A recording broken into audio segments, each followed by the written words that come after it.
kung tayong mga Pinoy ay may tapsilog or binalot sa Singapore, Indonesia, Malaysia, may pinagmamalaki naman silang nasi lemak or parang chicken rice set. Iba po ito dun sa Hainanese chicken rice.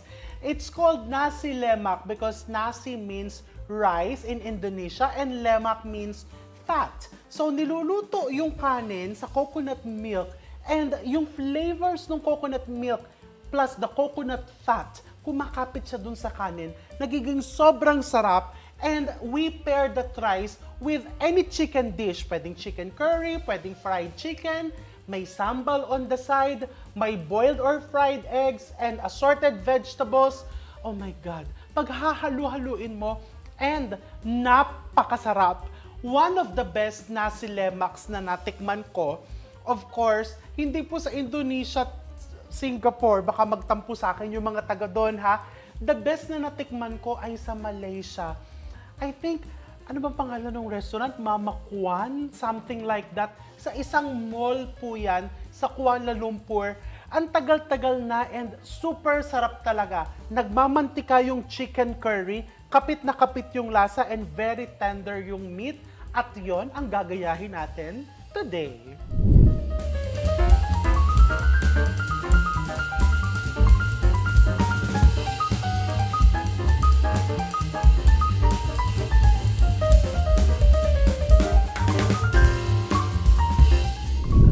So, syempre, simulan muna natin dun sa main star of the dish, yung kanin. Mabilis lang po yan. Isaing mo lang. Meron ako ditong bigas. And, lagyan mo ng gata. At konting tubig. O, dito, ialog natin yung tubig dito sa, para hindi sayang ang gata. Mahal po ang gata. Ayan. Isasaing mo lang yan dyan. You can also use a rice cooker, of course. Walang problema. Mix mo lang ganyan. Kanin pa lang dito, masarap na, bongga na. And then, let's prepare the chicken curry. Again, ayaw mo magluto ng chicken curry. Sa iba nga, fried chicken lang po ang nilalagay. I remember before, may sambal ako, may coconut rice, may mga condiments. O-order lang ako sa KFC. Ba't ba binanggit ko? Kasi KFC talaga favorite fried chicken ko. O-order lang ako na fast food ha. O-order lang ako sa KFC ng fried chicken. And with the sambal, with the coconut rice, instant nasi lemak. Bago pala muna to, ang dami ko sinasabi. Let's prepare the chicken curry. Kakaiba po tong version na to kasi meron siyang nuts. So gawin muna natin yung curry paste. Or yung base, hindi naman talaga curry paste, just the base. I have here cashew. You can also use almonds. Ilalagay mo lang lahat yan sa blender. Ayan, cashew, 1 cup, crushed cashew. So the cashew, tumitingin po ako sa Codigo para sigurado kasi nakakalito ang daming ingredients. The cashew, the turmeric or luyang dilaw. Wala kang luyang dilaw, taga-Europe ka, hindi ko alam kung meron nga dyan. You can use turmeric powder. Just put it into the blender. And you also put sambal. Yung ginawa nating sambal. Pwede mong panoorin yung video. Naka-upload na. Hanapin mo lang sa YouTube natin, sa mga videos, sambal. So, homemade sambal. Ayaw mo gumawa ng homemade sambal. Makakabili ka sa Asian grocery store. Push. No problem. And I'm also going to put lemongrass, the white parts only.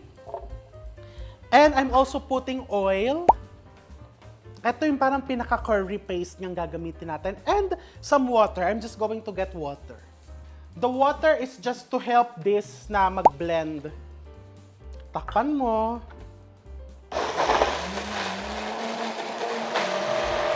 Turn on the flame. Okay?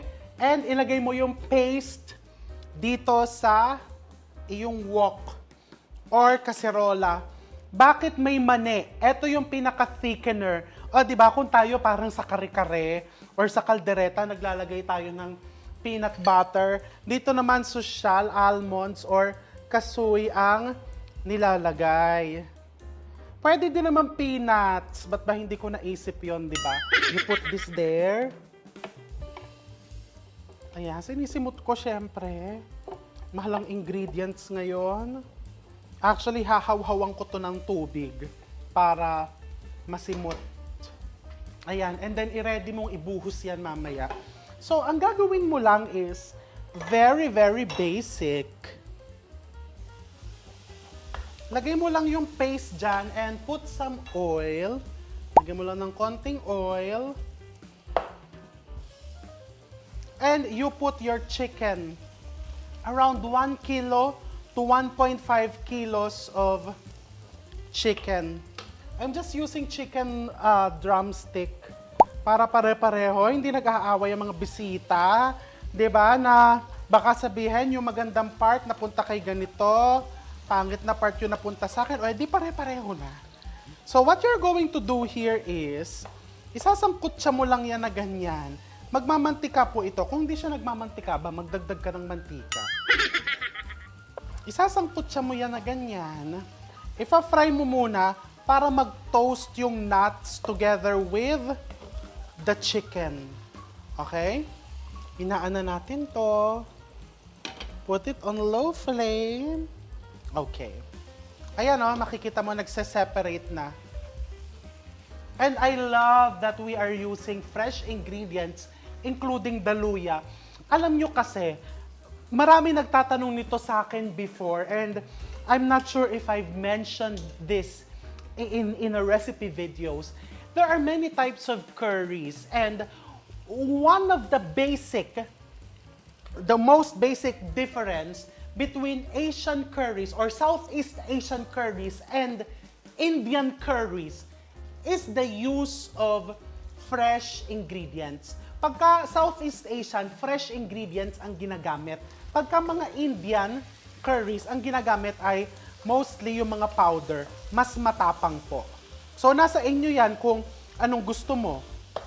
Mas type mo yung Indian, Southeast Asian, ako I like both. Kasi magkaiba naman talaga sila. Kaya ayan, nagmamantika na, parang sinisir mo lang yung manok kasama na nung mga cashew mo or nung mani. And then, you can now put, ayan, ano na ako, medyo maanghang. Your aromatics. I have here kaffir lime leaves, cinnamon stick, this is curry leaves. Kung wala ka naman itong mga to, wala namang problema. Ito ay pandagdag, pandagdag kieme sa chicken curry mo. 'Di ba? Walang problema. Hindi mo kailangan magpaka-stress kung wala ka niya mga ingredients na yan. And then you just put tomato paste. I like putting tomato paste because it makes the curry reddish. Normally, they would put chilies. Mas madaming sambal. But the problem is, one of the challenges of putting too much chilies, hindi na nakakakain yung mga hindi mahilig sa spicy foods. And then I put my coconut milk. Look at the color. And then, ayan, isi-simmer mo lang yan. Simmer lang natin. 'Di ba? Pagmamantikain natin yan, yung nagse-separate. 'Di ba? Curry lang ang hahayaan natin mag-separate. Gata lang dapat ang humihiwalay. 'Di ba? So you want to make sure na magse-separate to mamaya sa pagpapakulo mo, and you want to make sure na kayo hindi basta-basta magse-separate kahit na madaming mga marites on the side. O, di ba? You can relate. So, magluto ka na ng chicken curry. So, ayan. I'm going to let this simmer. I'm still cooking it on medium to medium-high flame because Asian cooking is really high flame. And lalagyan ko lang ng takip pero a jar. Para lang yung manok ay maluto hanggang kaloob-looban. Mga 15 minutes na ganito. Okay? So, let's put the takip.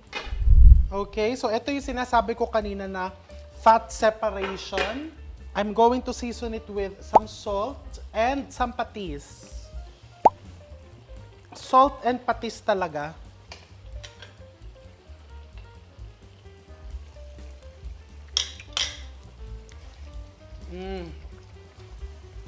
Rice.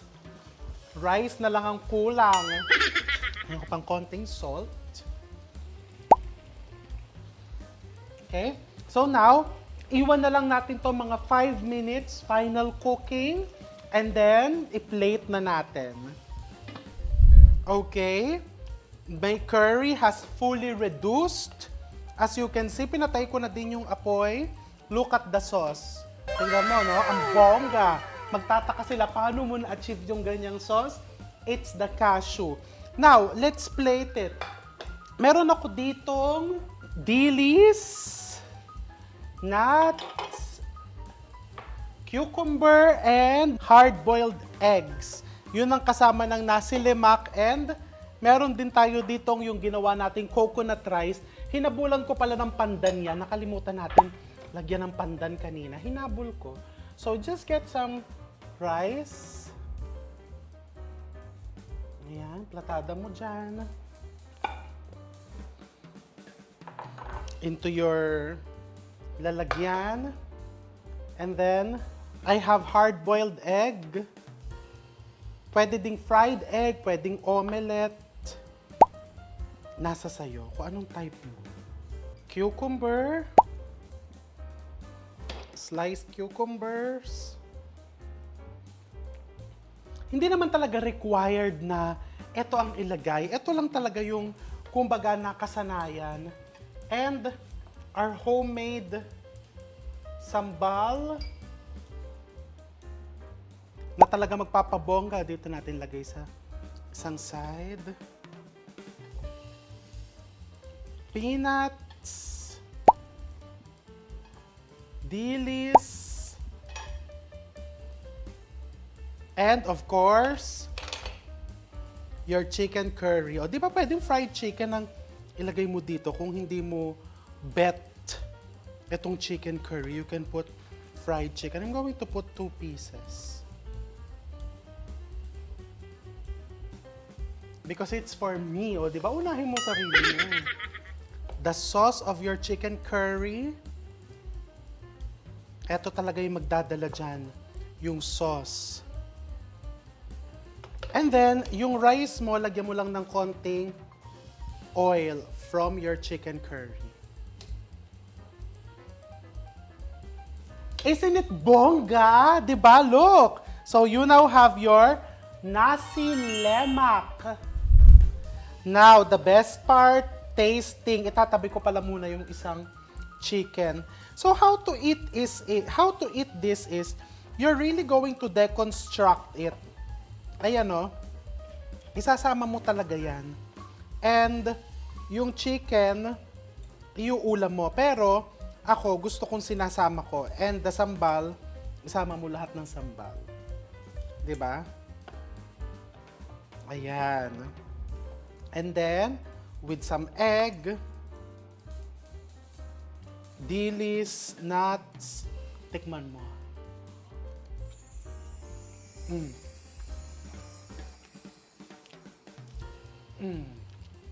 One word. Hindi pala one word. Maraming word. Phrase. It's like trip to Singapore, trip to Indonesia, or trip to Malaysia. It's so good. Iba talaga pag homemade yung mga components. And the chicken is so tender. Actually, nag-support sila. The sambal, the curry, the rice, everything together. The peanuts from the palengke, ang sarap. With the cucumber. My God. Do yourself a favor, gumawa ka nito. This is one video na parang gusto ko gawin na lang mukbang kasi it's really good. And actually, I've tried restaurants in Indonesia before, yung parang karinderya style lang. And syempre, dahil mura ang benta nila sa pagkain, dun sa meals, ang liit lang talaga ng protein. As in, may nakainan ako before, parang tokwa lang ang nilagay nilang protein sa gilid. Pritong tokwa, and magugulat ka, it's still very, very good.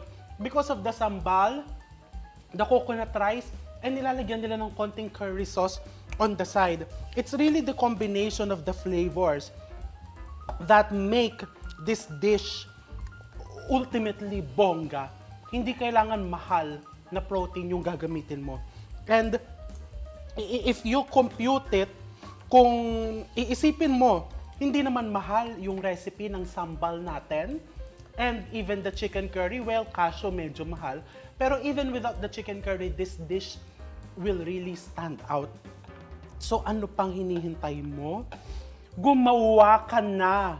Now na or bukas na kung wala ka pang ingredients, because this nasi lemak is really, really, really good. I'm going to see you all soon.